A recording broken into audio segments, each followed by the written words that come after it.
Bienvenidos una vez más a El Comentario, un programa realizado por Agustín Sancho Cubero. Este programa está disponible en YouTube y en las principales plataformas de podcasts. No te olvides de suscribirte, es gratis. A continuación empezamos el programa.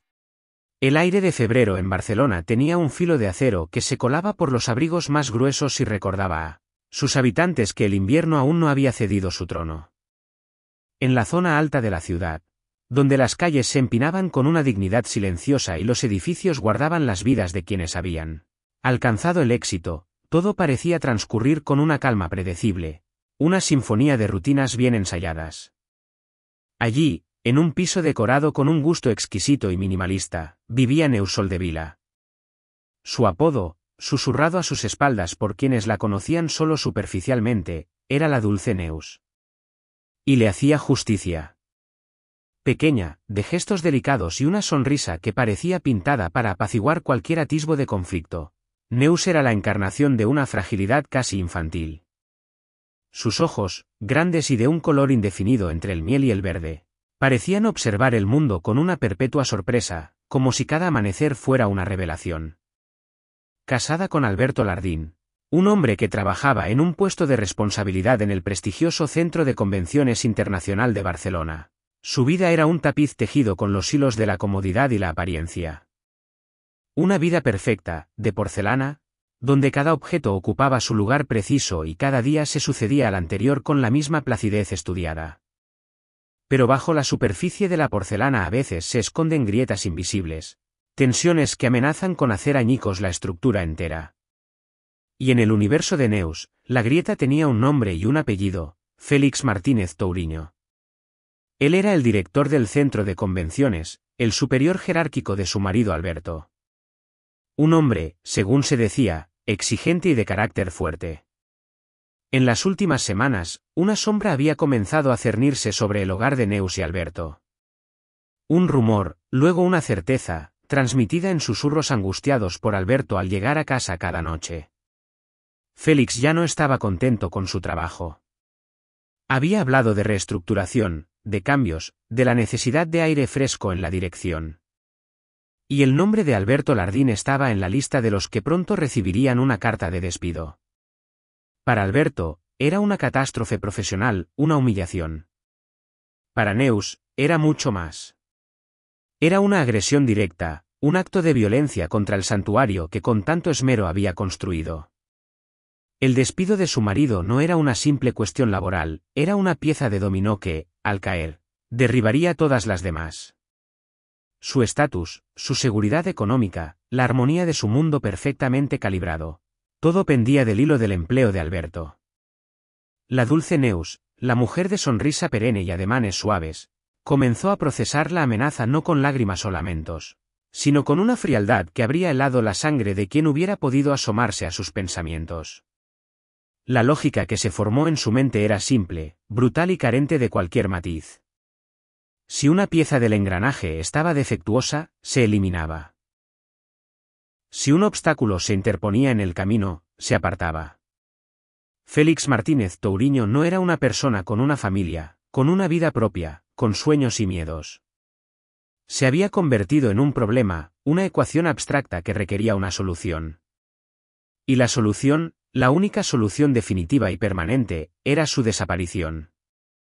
La idea, que podría haber sido un pensamiento fugaz y oscuro en cualquier otra mente, en la de Neus echó raíces y creció con la fuerza de una mala hierba.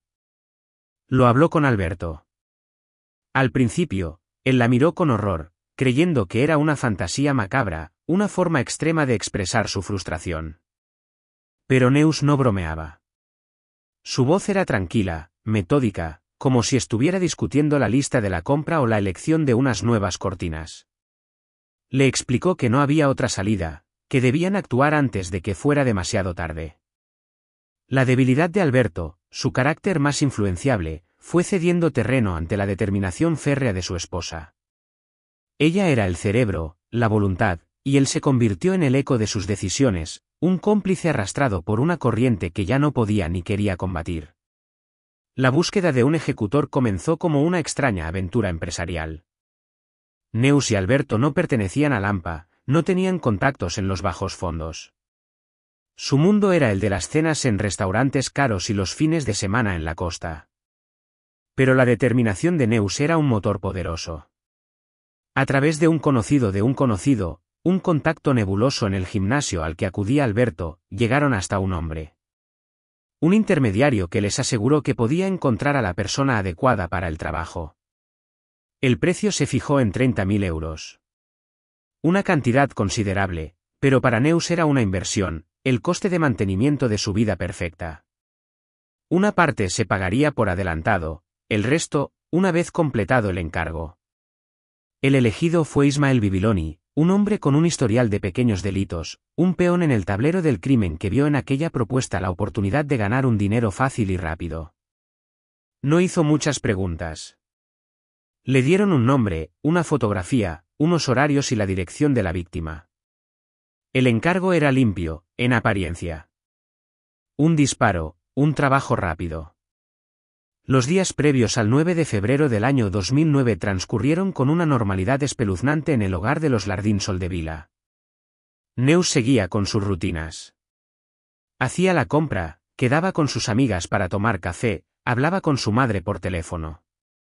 Su rostro no traslucía la más mínima tensión.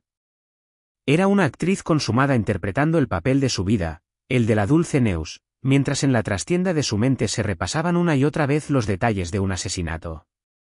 Había una serenidad en ella que aterraba y fascinaba a Alberto a partes iguales. Era como si hubiera externalizado la parte sucia del plan, delegando no solo la ejecución, sino también la carga moral. Ella solo había tomado una decisión estratégica para proteger sus intereses, como una directora ejecutiva que aprueba un recorte de personal. La violencia física, la sangre, el final de una vida, eran detalles operativos que no le concernían directamente. La noche señalada, Barcelona estaba sumida en esa quietud fría de los inviernos mediterráneos.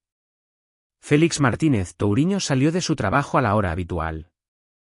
Era un hombre de costumbres, y esa regularidad, que en otros aspectos de su vida era una virtud, se convirtió en su sentencia de muerte. Caminó hacia su coche, aparcado en una calle cercana a su domicilio en el distrito de San Gervasi. La calle estaba mal iluminada, flanqueada por árboles oscuros que parecían guardar secretos en sus ramas desnudas. Ismael Bibiloni lo estaba esperando. Llevaba horas allí, sintiendo el frío calarle los huesos, la adrenalina mezclándose con el aburrimiento de la espera.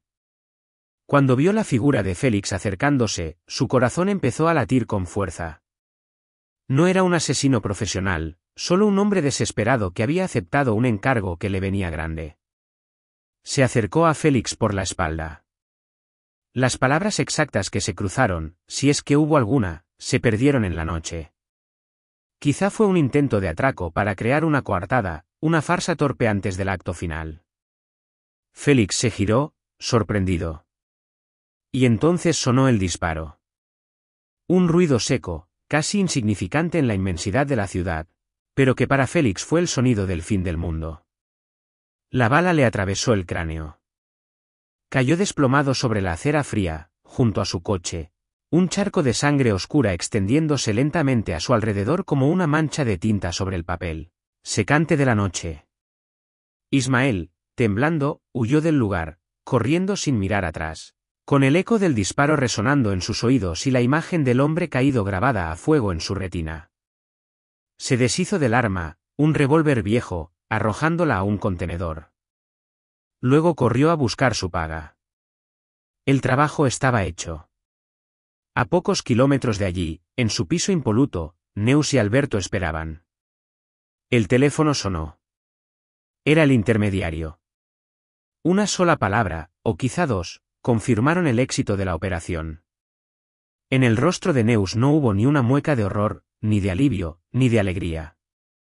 Hubo una expresión de satisfacción contenida, la misma que podría haber tenido al comprobar que una mancha difícil había desaparecido de la tapicería. El problema estaba resuelto. El obstáculo había sido eliminado. Su mundo volvía a estar a salvo. Se sirvió una copa de vino. Alberto, pálido y sudoroso, la imitó, pero sus manos temblaban. Para él, La realidad de lo que habían hecho comenzaba a abrirse paso a través de la niebla de la influencia de su esposa. Habían matado a un hombre. Habían pagado para que le quitaran la vida. Pero Neus estaba tranquila. Durmió profundamente esa noche, como si nada hubiera alterado la paz de su conciencia. Al día siguiente, la noticia estalló en los medios de comunicación. El asesinato de un alto directivo en una de las zonas más seguras de Barcelona. La policía inició la investigación. Al principio, todas las hipótesis estaban abiertas. Un robo que salió mal, una venganza personal, un ajuste de cuentas relacionado con sus negocios. Los inspectores del grupo de homicidios de los Mossos d'Esquadra comenzaron a tirar de los hilos, a interrogar a familiares, amigos y compañeros de trabajo. El nombre de Alberto Lardín surgió pronto.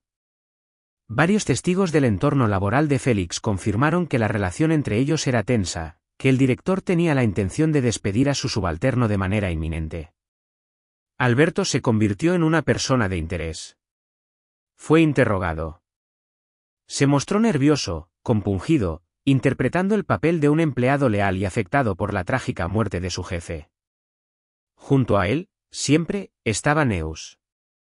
La dulce Neus, ofreciendo su apoyo, con los ojos enrojecidos por lágrimas que parecían sinceras, hablando en voz baja, proyectando una imagen de esposa devota y desconsolada. Los investigadores la observaban. Había algo en su compostura, en su calma casi sobrenatural, que les resultaba extraño, pero no tenían nada tangible contra ella. Era solo una intuición, una sensación incómoda. La clave, como tantas veces en el crimen moderno, estaba en la tecnología. Los policías son artesanos de la paciencia, y su herramienta más poderosa es el análisis minucioso de los datos que todos dejamos a nuestro paso. Empezaron a rastrear las llamadas telefónicas. Las de la víctima, las de su entorno, y por supuesto, las de Alberto Lardín y Neus Soldevila. Y ahí, en el frío registro de las antenas de telefonía y los listados de llamadas, encontraron el hilo del que tirar. Descubrieron una serie de comunicaciones entre los teléfonos de Alberto y Neus y un número prepago, de esos que se usan para no dejar rastro. Y ese número, a su vez, había estado en contacto con otro teléfono, el de Ismael Bibiloni. El círculo se iba cerrando. Los investigadores triangularon las posiciones de los teléfonos en los días y horas clave. El día del crimen, el teléfono del sicario, el del intermediario y el de los Lardín habían estado en comunicación. Las piezas del rompecabezas empezaron a encajar. La coartada del robo se desvaneció. Aquello no había sido un encuentro casual y violento en una calle oscura. Había sido una ejecución planeada, un asesinato por encargo.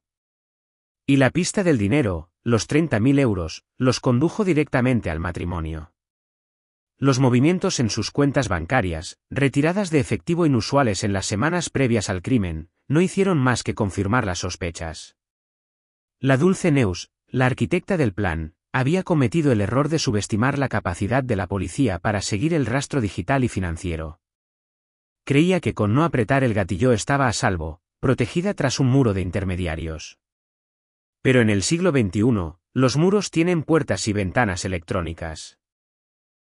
La detención se produjo sin estridencias. Una mañana, varios agentes de Paisano se presentaron en el domicilio del matrimonio.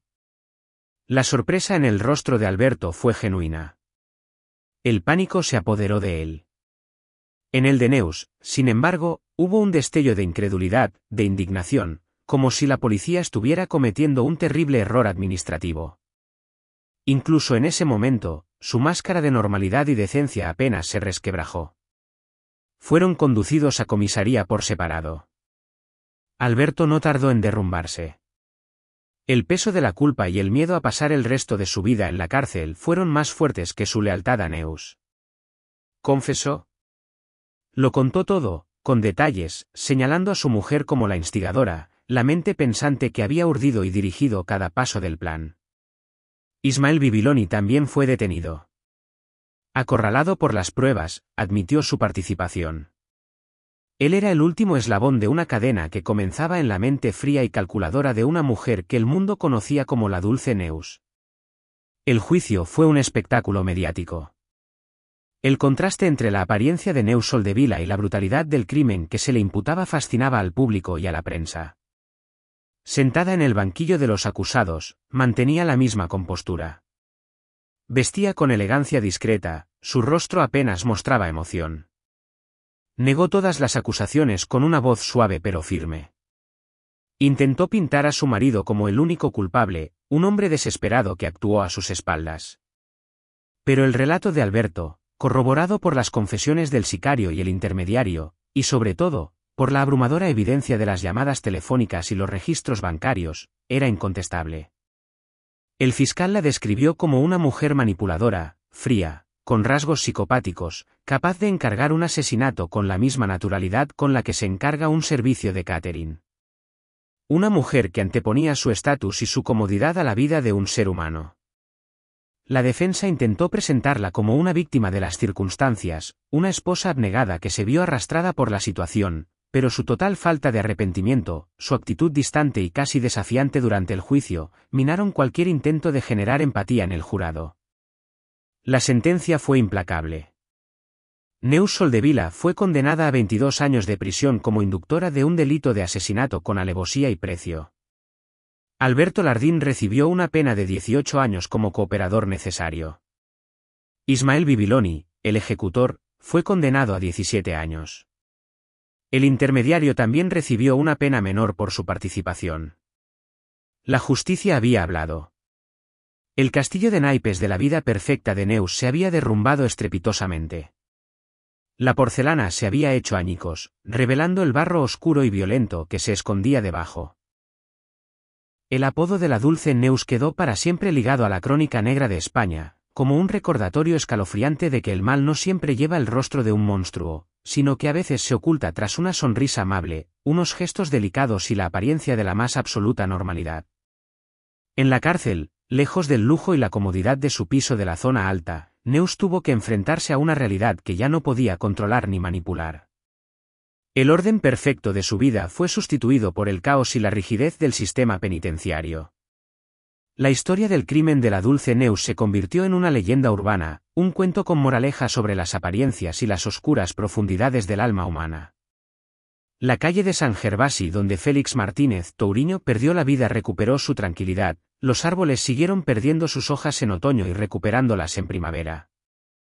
Pero para quienes conocieron la historia, esa acera quedó marcada para siempre como el escenario donde un hombre murió porque su existencia representaba una amenaza para el mundo perfecto de una mujer que no estaba dispuesta a renunciar a él, una mujer que demostró que la dulzura, a veces, puede ser el disfraz más letal de todos. La historia se grabó en la memoria colectiva, no solo por la frialdad del crimen, sino por la desconcertante normalidad de su artífice, una lección terrible sobre la facilidad con la que una persona puede decidir que otra es simplemente un problema a eliminar, y actuar en consecuencia, con el pulso firme y la conciencia tranquila, convencida de que solo está poniendo las cosas en su sitio, restaurando el orden en su pequeño y frágil universo de porcelana. Hasta aquí esta edición del programa del comentario, un programa realizado por Agustín Sancho Cubero. Este programa está disponible en YouTube y en las principales plataformas de podcasts. Hasta la próxima edición del programa.